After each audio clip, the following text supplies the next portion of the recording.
মেথরের প্রার্থনা। পরদিন শাহরাজাদ শুরু করল তার নূতন কাহিনী। পবিত্র মক্কার বাৎসরিক উৎসবে প্রতি বছর দেশ বিদেশ থেকে হাজার হাজার তীর্থযাত্রীর সমাগম হয়। পয়গম্বর হজরতের জন্মস্থান পবিত্র আরাফত দর্শন করে সকলে আসে পবিত্র কাবার প্রান্তরে। তারা 7 বার কাবার প্রদক্ষিণ করে নতজানু হয়ে আল্লাহর কাছে মনের প্রার্থনা ব্যক্ত করে। সকলেরই বিশ্বাস, কাবার প্রান্তরে যে প্রার্থনা নিবেদন করা যায় মানুষের সেই প্রার্থনাই পূর্ণ হয়। একদিন সকলেই যে যার মনের বাসনা নিবেদন করছে। কারো প্রার্থনা সন্তানের, কারো প্রার্থনা অর্থের, কারো জ্ঞান, কারো ধর্ম, কত বিচিত্র সব কামনা। একে একে তারা মনের ইচ্ছা নিবেদন করে অন্যকে স্থান করে দিচ্ছে। পুণ্যার্থীদের মধ্যে একজন ছিল মেথর। সে নতজানু হয়ে বলে উঠল, হে আল্লাহ, সেই সুন্দরী যেন আবার তার স্বামীকে ঘৃণা করে, আবার যেন আমি তার সাথে সহবাস করতে পারি, তাহলেই আমি এই মেথর জীবন থেকে মুক্তি পাব। আল্লাহর পবিত্র তীর্থে এসে এ ধরনের কথা শুনে সকলেই ঘৃণায় কানে আঙুল চাপা দিল। অনেকে চিৎকার করে উঠল, দূর করে দাও ওকে এখান থেকে। একজন রাগে ঝাঁপিয়ে পড়ল তার ওপর, মারতে মারতে নিয়ে এলো প্রহরীদের কাছে। প্রহরীরা মেথরকে ধরে নিয়ে চলল আমিরের কাছে। আমিরই পবিত্র মক্কার সর্বময় কর্তা, কোনো ব্যাপারে তার সিদ্ধান্তই চূড়ান্ত। প্রহরীদের মুখে সমস্ত কথা শুনে তিনি গম্ভীরভাবে বললেন, এই লোকটাকে ফাঁসিতে ঝোলানো উচিত। সাথে সাথে মেথর তার পায়ের সামনে নতজানু হয়ে বলল, ধর্মাবতার, অনুগ্রহ করে আমার কথা শুনুন, তারপর আপনি আমাকে যে দণ্ড দেবেন আমি তাই মাথা পেতে নেব। আমার বক্তব্য না শুনে এই গুরুদণ্ড দেবেন না। আমির কয়েক মুহূর্ত চিন্তা করে বললেন, বলো তোমার কি বক্তব্য আছে। মেথর বলল, হুজুর, আমি পেশায় মেথর। কয়েক পুরুষ ধরেই আমরা এই বৃত্তি অবলম্বন করছি। প্রতিদিন পথঘাটের সব নোংরা আবর্জনা পরিষ্কার করি, তারপর মাংসের দোকানে গিয়ে ভেড়ার নাড়িভুড়ি কুড়িয়ে বাড়ি নিয়ে আসি। সেই সব পরিষ্কার করি, তারপর আমার সঙ্গী আর সব মেথরদেরকে বিক্রি করি। একদিন সব কাজকর্ম সেরে গাধার পিঠে নাড়িভুড়ির পোটলা চাপিয়ে বাড়ি ফিরছি। হঠাৎ দেখতে পেলাম একদল লোক ছুটতে ছুটতে আমার দিকে আসছে। আমাকে দেখেই একজন বলে উঠল, পালাও পালাও। একজন বিবি হামামে যাচ্ছে, প্রহরীরা পথ ফাঁকা করে দিচ্ছে। আমি গাধাটাকে অন্যদিকে নিয়ে যাব বলে টানাটানি শুরু করে দিলাম। হতচ্ছাড়া গাধা আর এক পাও এগোয় না। সে যেন ইচ্ছা করেই আমার সাথে ষড়যন্ত্র শুরু করেছে। ততক্ষণে প্রহরীর দল হুড়মুড় করে এসে পড়েছে, মাঝখানে একদল মেয়ে। আমি আর কি করি? আমার সামনেই ছিল বিরাট একটা পাঁচিল। পাঁচিলের দিকে মুখ ফিরিয়ে 2 হাতে চোখ ঢেকে দাঁড়িয়ে পড়লাম। তারই মধ্যে এক পলকের জন্য চোখে পড়েছিল মেয়েদের দলের মধ্যিখানে একটি মেয়ে রয়েছে, ঠিক যেন বেহেশতের হুড়ি। আহা, কি রূপ! একবার যে দেখেছে সে আর ভুলবে না। আমি তো মুখ ফিরিয়ে দাঁড়িয়ে আছি। হঠাৎ 2 জন প্রহরী আমার উপর ঝাঁপিয়ে পড়ল, তারপর বেঁধে নিয়ে চলল। ততক্ষণে সুন্দরী বিবি তার দলবল নিয়ে এগিয়ে গিয়েছে। আমি যতই বলি আমি কাউকে দেখিনি, কিন্তু প্রহরীরা আমার কথায় কান দিল না। ততক্ষণে পথের লোকজন যারা এখানে ওখানে লুকিয়ে পড়েছিল সকলে বেরিয়ে এসে প্রহরীদের বলতে থাকে, এ বেচারা পথঘাট পরিষ্কার করে, একে ধরে নিয়ে যাচ্ছ কেন? তাছাড়া ও তো দেওয়ালের দিকে মুখ ফিরিয়েছিল। কিন্তু প্রহরীরা কোনো কথাই শুনল না, আমাকে বেঁধে নিয়ে চলল। পেছনে পড়ে রইল আমার গাধা। হঠাৎ মনে হলো গাধার পিঠে নাড়িভুড়ি ছিল। নির্ঘাত ওই গন্ধ পেয়েই বিবি সাহেবার শরীর খারাপ হয়েছে, তাই আমাকে বেঁধে নিয়ে যাচ্ছে। এবার আমাকে ফাঁসি দেবে। আকুল হয়ে আল্লাহকে ডাকতে আরম্ভ করলাম। প্রহরীরা যেন বোবা পাথর, কোনো কিছুতেই তারা বিচলিত হলো না। আমাকে তারা টানতে টানতে নিয়ে চলল। কিছু দূর গিয়ে আমাকে নিয়ে এলো বিরাট একটা প্রাসাদের সামনে। মনে হলো এই নিশ্চয়ই কাজীর বিচারশালা, এখানেই আমার বিচার হবে, আর বিচারে যে ফাঁসি হবে সে বিষয়ে কোনো সন্দেহ নেই। একজন প্রহরী আমাকে প্রাসাদের ভেতরে নিয়ে চলল। বিশাল প্রাসাদ, মধ্যস্থলে প্রশস্ত আঙিনা, চারিদিকে কারুকার্য করা বিশাল বিশাল থাম, প্রতি থামের ওপর এক একটা পাথরের মূর্তি বসানো। কোনো কিছুর দিকেই তখন দৃষ্টি নেই, শুধু ভাবছি অকালে আমাকে মরতে হলো। প্রহরীরা আমার হাতের দড়ি খুলে এক জায়গায় দাঁড় করিয়ে দিল। আমি তখন প্রাণ ভয়ে অঝরে কেঁদে চলেছি। হায় খোদা, আজ কার মুখ দেখে ঘর থেকে বেরোলাম কে জানে, কতক্ষণ সেখানে দাঁড়িয়েছিলাম জানি না। দেখি একটা ছোট ছেলে আমাকে ডেকে নিয়ে গেল গোসলখানায়। এত বড় গোসলখানা আগে দেখিনি। তিনটি সুন্দরী বাদী সেখানে দাঁড়িয়ে, কোনো কথা না বলে চটপট তারা আমার পোশাকগুলো খুলে ফেলল। অপরিচিত তিনটে মেয়ের সামনে বিবস্ত্র হতে লজ্জায় মরে যাই, কিন্তু তারা ভ্রুক্ষেপও করল না। আমাকে নিয়ে শুইয়ে দিল বিরাট একটা গামলার মধ্যে। তারপর পাক্কা 1 ঘন্টা ধরে চলল ঘষা মাজা। মনে হচ্ছিল জীবনেই প্রথম আমি গোসল করলাম। যখন উঠে দাঁড়ালাম, নিজেকে দেখে চিনতেই পারছিলাম না। আমার এমন রং, এমন রূপ ছিল আমি নিজেই জানতাম না। মেয়েরা আমার সর্বাঙ্গে সুগন্ধি গোলাপ জল ঢেলে গা মুছিয়ে দিল। আমি নিজেই বুঝতে পারছিলাম না ওরা আমাকে নিয়ে এসব করছে কেন। কুরবানির আগে যেমন ভেড়াকে পরিষ্কার করা হয়, এরাও কি আমাকে ফাঁসি কাটে ঝোলাবার আগে সাফা সুফা করছে? একটা মেয়েকে জিজ্ঞাসা করলাম, সে কোনো জবাব দিল না। শুধু একজন বলল, সময় হলেই জানতে পারবে। গোসলখানা থেকে তারা আমাকে নিয়ে গেল আরেকটা ঘরে। সেখানে নানান সাজ পোশাক সাজানো। তার থেকে একটা পোশাক আমাকে পরানো হলো। আমি দিনদরিদ্র মেথর, এত মূল্যবান পোশাক পরা তো দূরের কথা, চোখেও দেখিনি কোনো দিন। পোশাক পরবার পর বিশাল আয়নার দিকে চোখ পড়তেই চমকে উঠলাম। মনে হচ্ছিল কোনো শাহজাদা দাঁড়িয়ে আছে। কেন জানি না মনে হচ্ছিল এরা আমাকে ফাঁসি দেবে না, অন্য কিছু উদ্দেশ্য আছে। যাই করুক না কেন, মনে আমার কোনো দুঃখ নেই। মৃত্যুর আগে অন্তত সান্ত্বনা পাব, আমি মেথরের মতো অন্তত মরিনি। কোনো সুলতান, উজির, শাহজাদার মতো মরতে পেরেছি। কিছুক্ষণ পর একটা মেয়ে এসে হাত ধরে নিয়ে চলল। কয়েকটা বড় ঘর পার হয়ে আমাকে নিয়ে এলো একটা দরজার সামনে। দরজার ওপর কারুকার্য করা মখমলের পর্দা ঝুলছে। মেয়েটি পর্দা সরিয়ে আমাকে ভেতরে আসতে ইঙ্গিত করল। ঘরের মধ্যে পা রাখতেই মনে হলো আমি কোথায় এলাম। এতদিন বেহেস্তের কথা শুনেছি, এই কি সেই বেহেস্ত? গোল আকৃতির বিশাল কক্ষ, মেঝেতে পুরু গালিচা পাতা, বিচিত্র সব আসবাবে সমস্ত কক্ষ সাজানো। মাঝখানে মাথার ওপর বিশাল ঝাড়বাতি, তার আলোয় সমস্ত ঘর ঝলমল করছে। ঠিক তার নিচে বিশাল পালঙ্ক, পালঙ্কের ওপর নরম গদিতে হেলাম দিয়ে বসে আছে সেই অপরূপ সুন্দরী যাকে আমি পথের মাঝে দেখেছিলাম। পরনে প্রজাপতির পাখার মতো কারুকার্য করা স্বচ্ছ কামিজ, এত স্বচ্ছ যে শরীরের প্রতিটি রেখা পর্যন্ত স্পষ্ট দেখা যাচ্ছে।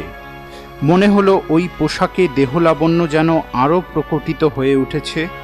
সেই সুন্দরীকে ঘিরে আরও কয়েকজন বাদী দাঁড়িয়েছিল। সুন্দরী তাদের দিকে কিছু ইশারা করতেই তারা মেঝেতে নরম গালিচা পেতে দিল। 3 জন দাসী সোনার পাত্রে নানান খাবার, ফল, বিচিত্র রঙের সব শরাব নিয়ে এলো।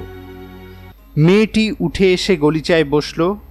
আমিও তার আদেশে আসন গ্রহণ করলাম। সুন্দরী মেয়েটি নিজে সামান্য কয়েকটা ফল তুলে নিল। তারপর আমার দিকে চেয়ে বলল, এ সবই তোমার জন্য। গত রাতের পর কিছু খাওয়া হয়নি, তাই আর বিলম্ব না করে খেতে আরম্ভ করলাম। এত সুস্বাদু খাবার এর আগে কখনো খাইনি। খাওয়া শেষ হতেই মেয়েটি আমার পাত্রে সুরা ঢেলে দিল, নিজেও এক পাত্র সুরা নিল। কয়েক পাত্র খালি হতেই অনুভব করছিলাম দেহে আর মনে যেন নূতন রং লাগছে। আমি ভেসে চলেছি অন্য এক জগতে। দেখলাম মেয়েটিও অল্প অল্প ঢুলতে আরম্ভ করছে। চোখে পড়তেই মৃদু হাসল, তারপরই আমার দিকে এগিয়ে এলো। চেয়ে দেখলাম ঘরে কেউ নেই, শুধু আমরা দুজন। আমি কিছু বোঝার আগেই মেয়েটা এক টানে আমাকে বিছানায় ফেলে দিল, তারপরেই ঝাঁপিয়ে পড়ল আমার উপর। বুঝতে পারলাম কামনার দুরন্ত আগুন জ্বলেছে মেয়েটার মধ্যে। একমাত্র আমার মতো বলিষ্ঠ পুরুষের পক্ষেই সম্ভব ওই আগুনে হবি প্রদান করা। কয়েক মুহূর্তেই আমার বলিষ্ঠ দেহের পেছনে নিস্পন্দ হয়ে উঠল তার দেহ। এক স্বপ্নের ঘুরেই সমস্ত রাত অতিক্রান্ত হলো। ভোরের প্রথম আলোয় দেখলাম তার সমস্ত মুখে কি গভীর পরিতৃপ্তি। তারপর পোশাক পরে উঠে দাঁড়ালো, আমিও পোশাক পরে নিলাম। সে একটা ছোট্ট থলি আমার পোশাকের মধ্যে পুরে দিয়ে বলল, তুমি আমাকে যে আনন্দ দিয়েছ তা কোনোদিন ভুলব না। প্রয়োজন হলেই আবার তোমাকে ডেকে পাঠাবো। আমি মাথা নেড়ে বললাম, এ দাস আপনার সেবায় সব সময় প্রস্তুত থাকবে। দরজা খুলে বেরিয়ে এলাম। একজন দাসী আমাকে পথ দেখিয়ে নিয়ে গেল। রাজপথে এসে দাঁড়িয়ে প্রাসাদের দিকে তাকালাম। সব যেন স্বপ্নের মতো মনে হচ্ছিল। বেলা বাড়ছিল, গৃহে ফিরে গেলাম। নিজের প্রাত্যহিক পোশাক পরে কাজে বেরিয়ে পড়লাম। সব কাজ শেষ করে বাড়ি ফিরতেই মনে পড়ে গেল কাল মেয়েটি আমার জামার পকেটে কি যেন দিয়েছিল। বার করতেই চমকে উঠলাম, 50টা সোনার মোহর। ইয়া আল্লাহ, একটা মোহরই কোনোদিন চোখে দেখিনি, আর 50টা মোহর। মাটি খুঁড়ে এক জায়গায় পুঁতে রাখলাম মোহরগুলি। গত রাতের কথা ভাবতে ভাবতে সবেমাত্র বিছানায় গা এলিয়ে দিয়েছি, একজন লোক এসে দাঁড়ালো। চিনতে পারলাম, কাল ওকে প্রাসাদে দেখেছি। আমার কাছে এসে বলল, তোমাকে যেতে হবে। মুহূর্তে অনুমান করতে অসুবিধা হলো না, আবার সেই সুন্দরীর ডাক এসেছে। এইবার প্রস্তুত হয়েই রওনা হলাম। প্রাসাদে গিয়ে পৌঁছতেই যথারীতি সুন্দরীর দল আমাকে গোসল করিয়ে নূতন পোশাক পরালো। পূর্ব রাতের মতোই দেখলাম সেই সুন্দরী স্বচ্ছ পোশাকের আবরণে নিজের যৌবনকে আরও প্রস্ফুটিত করে তুলেছে। আমাকে দেখে মৃদু হাসির তরঙ্গ তুলে তার পাশে বসতে বলল। আমি সেলাম করে তার পাশে আসন নিতেই দাসীরা খাবার নিয়ে এলো। খাওয়ার পর্ব মিটতেই সুন্দরী নিজের হাতে আমার শরাবের পাত্র পূর্ণ করে দিল। কয়েক পাত্র খালি হতেই দুজনের চোখেই নেশার ঘোর নেমে আসে। কেউই যেন আর প্রতীক্ষা করতে পারছিল না। ইশারা করতেই দাসীরা ঘর থেকে বেরিয়ে গেল। সাথে সাথে আমি হিংস্র সিংহের মতো ঝাঁপিয়ে পড়লাম তার উপর। সমস্ত রাত ধরে তাকে দোলে পিষে অনুভব করলাম এক গভীর তৃপ্তি। রাত্রি শেষ হতে দেখলাম তার মুখেও পরিতৃপ্তির হাসি। বিদায় নেওয়ার সময় থলিতে 50টা সোনার মোহর ভরে আমার পকেটে দিল। পরপর 8 রাত্রি ধরে অনুভব করলাম মিলনের পরিপূর্ণ আনন্দ। তার সাথে প্রতি রাত্রিতেই পেলাম নূতন পোশাক, খানাপিনা আর 50টা করে মোহর। যা সঞ্চয় হয়েছিল হিসেব কষে দেখলাম যদি আর 10 রাত্রি সুন্দরীর শয্যাসঙ্গী হতে পারি তবে যা আয় হবে তা দিয়ে স্বচ্ছন্দে বাজারে একটা দোকান কিনে নিতে পারবো। চিরদিনের মতো ছেড়ে দেব মেথরের এই হীনবৃত্তি। নবম রাত্রিতে যথারীতি সেই সুন্দরীর গৃহে গিয়ে পৌঁছালাম। খানাপিনার পর্ব মিটতেই তাকে নিয়ে সবেমাত্র শয্যা স্পর্শ করেছি। এমন সময় কক্ষের বাইরে থেকে কেউ মৃদু স্বরে বলল, মালকিন, সর্বনাশ হয়েছে। আমি পোশাক পরে দরজা খুলে দিতেই দ্রুত পায়ে একটি দাসী ঘরে ঢুকল। সুন্দরী বিবির কানে ফিসফিস করে কিছু বলতেই তার উজ্জ্বল মুখে স্পষ্ট আতঙ্কের চিহ্ন ফুটে উঠল। মুহূর্ত মাত্র বিলম্ব না করে সে আমার হাত ধরে টেনে নিয়ে এলো ঘরের লাগোয়া আরেকটা ছোট্ট ঘরে। তুমি এখানেই লুকিয়ে থাকো, আমি না ডাকা পর্যন্ত এই ঘরের বাইরে আসবার চেষ্টা করো না, তাহলে দুজনেরই সর্বনাশ হবে। দরজা বন্ধ করে বেরিয়ে গেল মেয়েটি। অল্পক্ষণ পরেই কানে এলো ভারী পদশব্দ। বুঝতে পারছিলাম না কার পায়ের শব্দ। হঠাৎ নজরে পড়ল দরজার পাশে একটা গোল ছিদ্র। তাতে চোখ রাখতেই দেখলাম সুন্দরী এক অপূর্ব ভঙ্গিতে পালঙ্কে হেলান দিয়ে বসে আছে, পরনে কোনো পোশাক নেই। ঘরে এসে ঢুকল সৈনিকের পোশাক পরা বলিষ্ঠ চেহারার এক যুবক। দেখে বুঝতে অসুবিধা হলো না, ইনি সুলতানের সেনাধ্যক্ষ। সুন্দরী বিবির নগ্ন দেহের দিকে এক পলক তাকিয়েই নিজের পোশাক খুলে ফেলল সেনাধ্যক্ষ। তারপরেই দানবের মতো ঝাঁপিয়ে পড়ল মেয়েটার উপর। কি তার বলিষ্ঠ পৌরুষ! মেয়েটি যেন পিষ্ট হয়ে যাচ্ছে। সমস্ত রাত ধরে চলল তাদের মিলন পর্ব। দেখলাম মেয়েটার মুখে এক পরিপূর্ণ তৃপ্তির আনন্দ। গত 8 রাত্রিতেই এই তৃপ্তি দেখিনি তার মধ্যে। মনটা কেমন কুঁকড়ে গেল। শেষ রাতে সেনাধ্যক্ষ উঠে পড়ল। তারপর তার সাজ পোশাক পরে যেমন দ্রুত এসেছিল তেমনি দ্রুত বেরিয়ে গেল। কানে এলো অশ্বক্ষুরের শব্দ একটু একটু করে মিলিয়ে যাচ্ছে। সেই সুন্দরী দরজা খুলে আমাকে তার ঘরে নিয়ে এলো। কাল সারা রাত তোমার খুব কষ্ট হলো, তাই না? কি করব বলো? হঠাৎ যে আমার স্বামী এসে যাবে বুঝতে পারিনি। অবাক হলাম। এই তোমার স্বামী? হ্যাঁ, আমার স্বামী। সুলতানের বাহিনীর মস্ত বড় বীর। হ্যাঁ, বীরের মতোই চেহারা আর বীরের মতোই ক্ষমতা। কৌতূহল চেপে রাখতে না পেরে বলে ফেললাম, তবুও তুমি আমার মতো একটা নোংরা লোককে নিয়ে রাত কাটালে কেন? শুধু স্বামীকে শিক্ষা দেব বলে। কিসের শিক্ষা? মেয়েটি কিছুক্ষণ চুপ করে থেকে বলল, তুমি আমার স্বামীকে দেখলে? কি ক্ষমতার ঐশ্বর্য তার মধ্যে! একদিন আমার শরীরটা ভালো ছিল না, আমাকে নিয়ে তাই তৃপ্ত হতে পারল না। মাঝরাতে শয্যা ত্যাগ করে উঠে গেল। আমার কেমন সন্দেহ হলো। তাকে অনুসরণ করলাম। রসুইখানার মেঝেতে শুয়েছিল আমাদেরই এক দাসী। যেমন বিশাল চেহারা তেমনি ভরাট যৌবন। আমার স্বামী তাকে ঘুম থেকে তুলে রতিরঙ্গে মেতে উঠল। রাগে আমার সমস্ত শরীর জ্বলে উঠল। ঘরে আমার মতো বিবি থাকা সত্ত্বেও সে ওই নোংরা দাসীকে নিয়ে নিজের যৌবন তৃপ্ত করল। আমি এর প্রতিশোধ নেব। ঠিক করলাম আমার যৌবন তৃপ্ত করব সমাজের সবচেয়ে নোংরা পেশার কাউকে নিয়ে। সেই দিন গোসল করতে যাবার সময় তোমাকে দেখলাম। মনে হলো তুমি হচ্ছ সেই মানুষটি যাকে আমি খুঁজছি। তাই 8 দিন ধরে তোমাকে শয্যা সঙ্গী করলাম। আমার স্বামী ব্যাপারটা জানতে পেরে তার অন্যায় স্বীকার করে বলেছে, ভবিষ্যতে আর কোনোদিন এই ধরনের কাজ করবে না। তবে পুরুষ মানুষের কথার কি দাম আছে বলো তো? আমিও ঠিক করেছি, ফের যদি কোনোদিন ওই ধরনের কাজ করে আমি আবার তোমাকে ডাকব। 50টা মোহর সে আমার পকেটে পুরে দিল। তারপর থেকে প্রতিদিনই প্রতীক্ষা, আবার কবে তার ডাক আসবে।